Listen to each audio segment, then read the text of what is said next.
advocate Sanjayan, Shri Subhash boss, Shri Murukesan Pillai,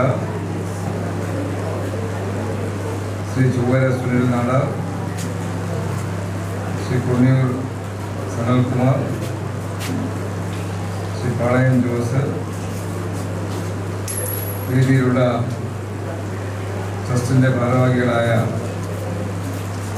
Shri capital Vijayan, Shri Narendran Navaikulam, Shri Mohanan, വേദിയിലും സദസ്സിലുമുള്ള ബഹുമാന്യ സുഹൃത്തുക്കളെ, പ്രിയമുള്ള സഹോദരി സഹോദരന്മാരെ, സ്നേഹിതരെ,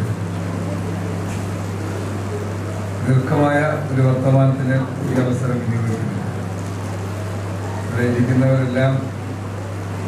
തെരഞ്ഞെടുപ്പിൻ്റെ പ്രവർത്തനങ്ങൾ നിൽക്കുന്നവരായതുകൊണ്ട്, നിരവധി ചുമതലകൾ വഹിക്കുന്നവരും ആയതുകൊണ്ട് ഇന്നത്തെ ദിവസം ആ പരിപാടികളെല്ലാം ക്രമീകരിച്ചാണ് ഈ സമ്മേളനത്തിൻ്റെ